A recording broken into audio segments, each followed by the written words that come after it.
So you got yourself a game, and what platforms are you going to put it on? Let's talk cross-platform. So there's a lot of different targets for your game, and the more you pick, the more potential audience you have.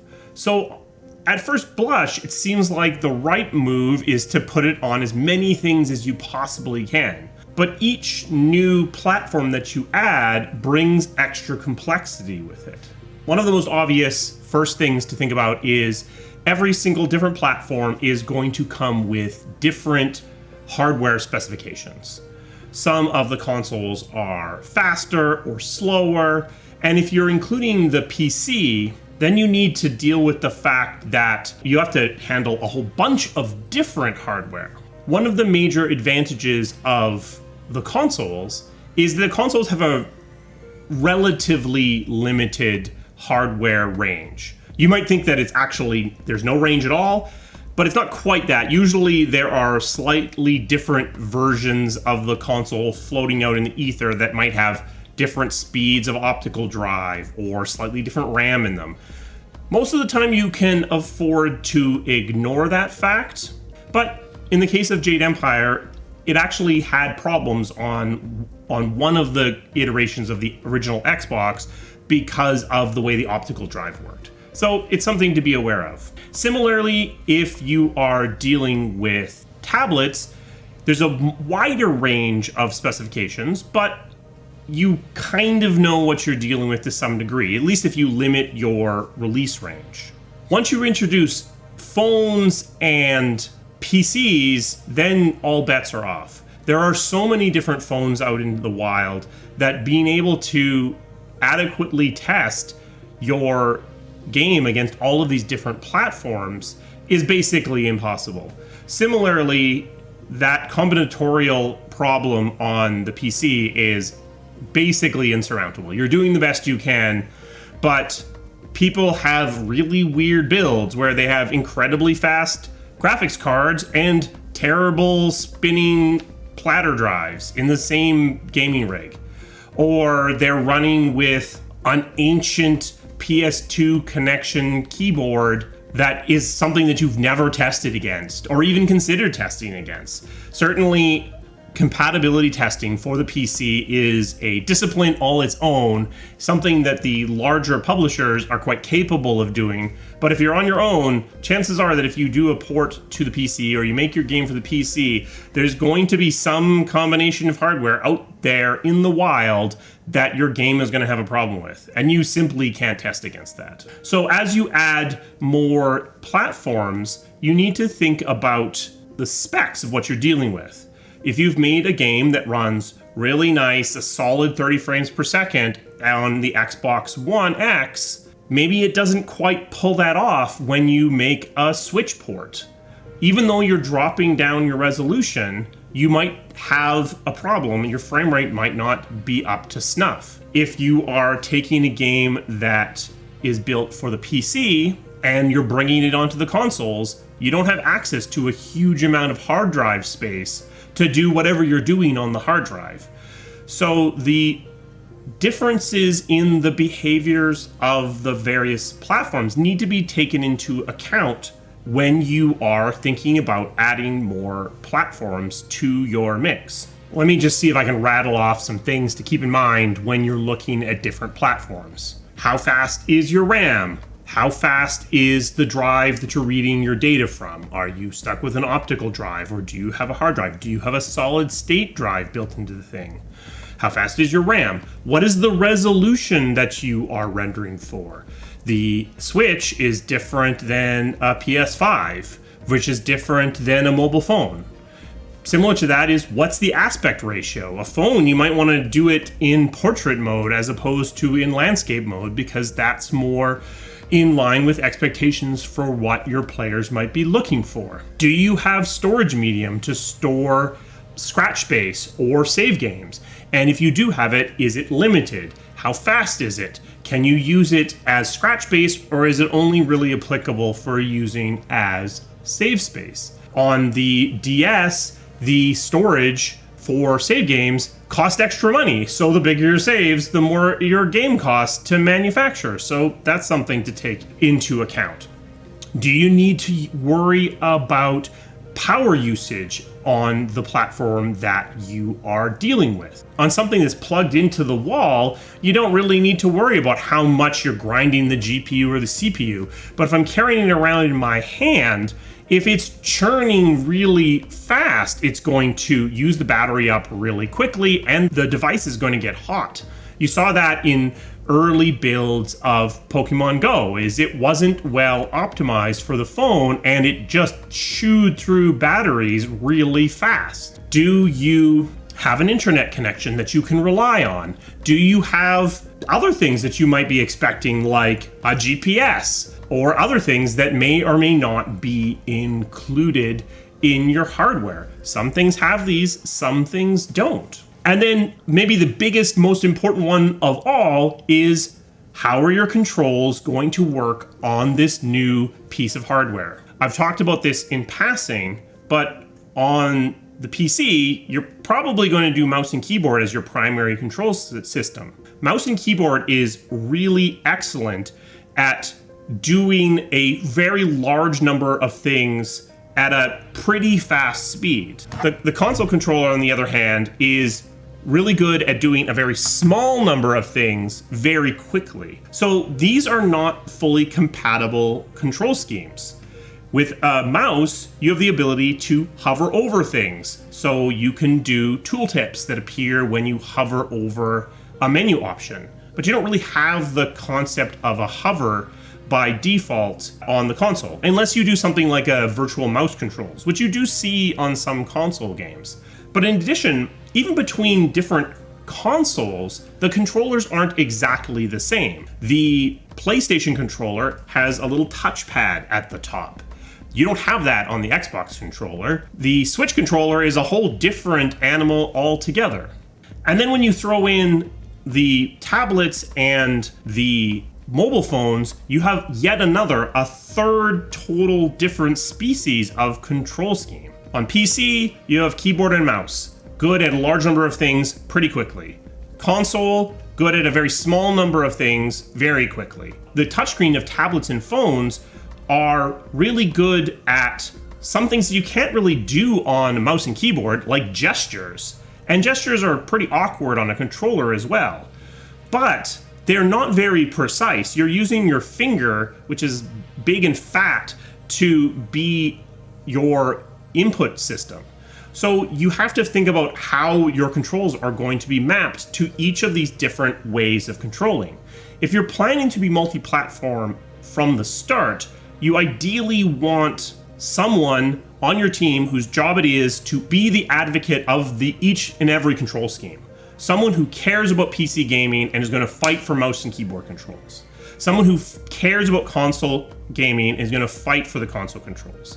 Someone who cares about mobile gaming and is going to fight about the mobile controls and push back against compromises that might be made in the name of expediency. So if you've got the hardware figured out and you've got the controls figured out, you still now have to go through certification. Every single platform has different requirements for certification.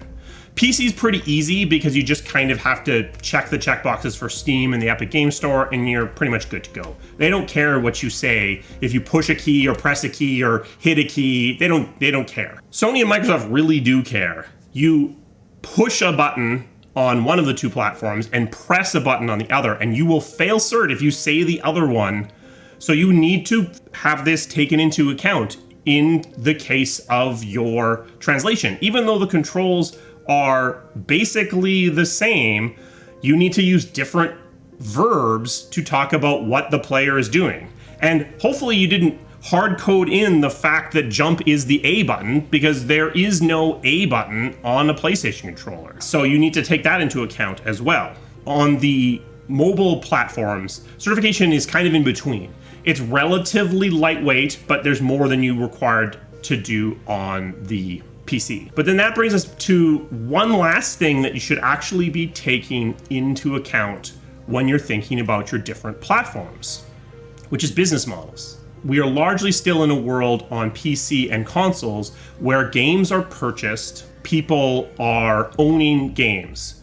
You can get away with a premium price or a discount price, and there is a large upfront payment, and then maybe you have DLC or some kind of live service after the fact. You're starting to see the emergence of subscription services on both console and PC where people pay for a service that gives them free access to a bunch of different games. But we're still largely in a purchased goods world on console and PC. On mobile, premium games exist, but it's a really hard marketplace. Tablets and mobile are largely dominated by free-to-play games because the value proposition that people have learned on their phones is that anything is expensive. Free is the default price expectation for most things.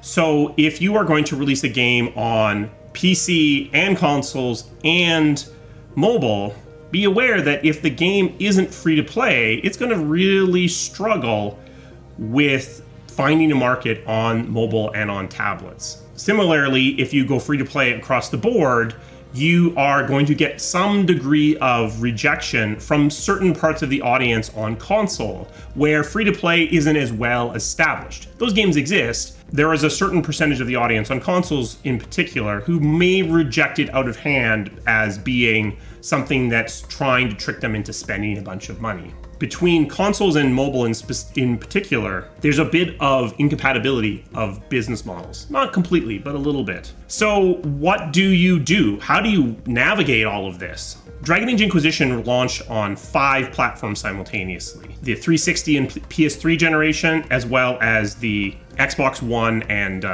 PS4 generation, and then the PC at the same time. So that was really complicated because it's all going through cert simultaneously. Because the certification requirements for those were different, and the manufacturing requirements for those were different, because PC games largely don't have discs anymore, we were able to string them out in a line and have them only overlapping a little bit. They were kind of going through certification serially. So for each platform you add, if you can have its certification not quite overlap with another one's, that's going to help you out immensely. Of course, if you fail through certification on one of those platforms, that entire house of cards could come apart pretty fast. Another approach, which you do see with a lot of indie titles especially, which I think is actually a good one with some of the more incompatible parts of this conversation, is to stagger your releases, potentially by quite a bit. You could do a console-only launch, do all the certification required to go through that, and then at a later date, do a PC launch. And then at an even later date, release a game that's been retooled to be free to play on the mobile phones. This allows you to spread the certification requirements out. It allows you to do a lot more in-depth work to tailor the game to the platform that's next up. It does take your launch, where there can be a lot of excitement and a lot of attention paid to you, and spread it out over a really long period of time. So you may find you have some difficulty rising out of the noise, but it does mean that you probably end up with a better product on each of the potential platforms. If you can sign a temporary exclusive deal with one of the console holders and make it so that you're only out on the PlayStation 5 for 6 months, even better, because now you're getting some money from Sony to finish up the game. You can then port it to the Xbox relatively quickly and then stagger out your other platforms afterwards, as you are capable or as you are desired to do. Do I recommend that you actually try to do all of these possible platforms simultaneously? To do consoles, to do the Switch, which is almost like a different thing, separate from the other 2 consoles, to do PC, to do mobile, to do tablets? Honestly, for most games, I would say probably not. You're going to probably find that either your game is too weighty to port easily onto enough phones to be useful, or the controls are too different to get working, or you're going to find that your business model is so dependent on this very frequent, very short play session that consoles doesn't make a ton of sense, So in the first case, maybe you do the game just for consoles and PC. In the second case, maybe you do the game just for mobile phones with a delayed port to PC. In most cases, PC probably makes a lot of sense, but of course, with PC comes the issue of compatibility. Your resources are known to you and not to me, so you have to make this decision to a large degree on your own. Makes sense to port your game to as many platforms as you are capable of doing, but this is not a linear thing. The more platform plates you have spinning, the more you've got to deal with. So you have to limit this to some degree. When I get to Dragon Age Inquisition in Memories and Lessons, I will talk about whether or not I think that the last gen ports were worth it. Short answer is probably, but you have to make this decision for yourself. So we have shirts. There's a link down in the description if you're interested. Definitely, if you buy yourself a shirt or some pants or something, it helps the channel out. A special thanks to my members. They provide the resources that this channel needs to keep running. If you're interested in becoming a member, there's a link to that in the description as well. We also have super thanks turned on, so if you want to throw the channel some money directly, it's the little heart with a $sign in it. What do you think? Do you like seeing games across as many platforms as possible, or do you prefer it when games are more restricted? Ever had a game that was exclusive to a console you didn't own that you really wish you could play? Certainly that's happened to me. Let me know about that down in the comments. I will see you again soon. Thank you.